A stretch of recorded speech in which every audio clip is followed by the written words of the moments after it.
Support. The maestro, please! Welcome to the very first autumnal record rundown.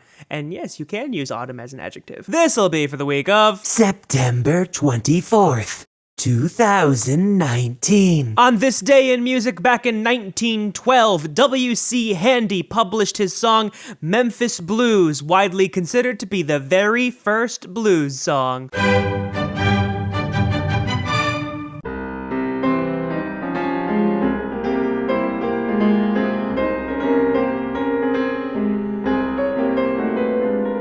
Fun fact, for most of history, everyone attributed all of the works of Schumann to Robert Schumann. It was only in recent years that historians believe that Clara Schumann, his wife, actually did a lot of the Schumann works herself. So shout out to Lara Downs for performing works of both the Schumanns. Don't mean a thing if it ain't got that swing. The other woman will never have his love to keep.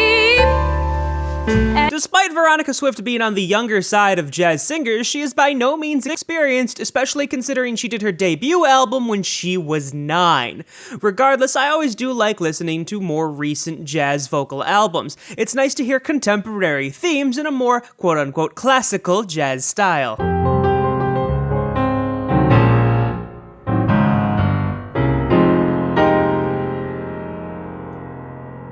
While I encourage you to listen to the entire album, there's one track I want to point out specifically, and that's Ahmad Jamal's arrangement of Poinciana. He's the one who actually popularized it into becoming a Latin jazz standard, and it's also his theme song. The well-known recording was actually done back in 1958, so if you want a newer version of that, I suggest getting the album. Singing. I love rock and roll!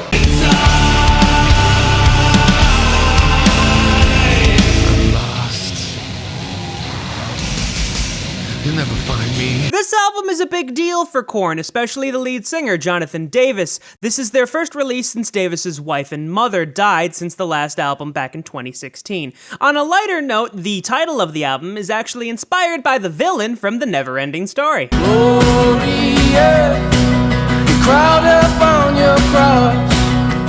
Gloria, you made us sing. While it's obvious that the name of the album also references the fact that this is their third studio album, it goes actually a bit deeper. The Lumineers created a fictional family known as the Sparks family, so the 3 is meant to represent 3 different generations of the same family, separated into 3 chapters. And there are also 3 bonus tracks, so that's the thing, I'm sure. It's bigger than hip hop. Nothing new here while we wait for Kanye West's Jesus is King, which was delayed because of course it was. Nothing new here either while we wait for the Chainsmokers' World War Joy to be fully released, although they did perform a new song off the album, Push My Luck, that they did at a show in Cincinnati on the 25th. And now I need some help from the maestro, please! They try to take my floor, I take their ass for ransom. I know that I'm gone. They see me blowing up, now they say they want some. I got 2 twin Glocks, turn you to a dancer. I see 2 twin. Fun fact, it got to number 15 in the UK, despite the fact that it only supposedly sold 48 copies of the mixtape. Obviously it got so high because it was just streamed a ton. I'm at that London with some big thighs. No fries, cheese steaks with the fish size. Then your mama tell you when something on fire, stop driving road. Yeah.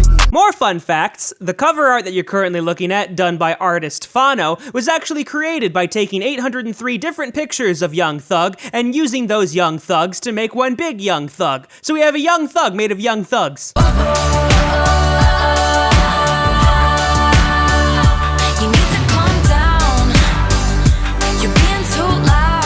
I'm legitimately beginning to think that Taylor Swift is never gonna get back to number 1, so it was only gonna be up there for 1 week, which I'm sure is going to upset a lot of Taylor Swift fans.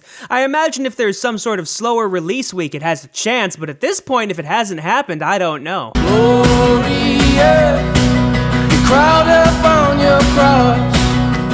Gloria, you made us sing. If you're interested in the Sparks family story that I alluded to earlier, they made music videos for all the tracks on the album except the 3 bonus tracks. So if you want that cinematic experience, I highly recommend checking it out. Yeah, Hollywood is bleeding, but we call it home.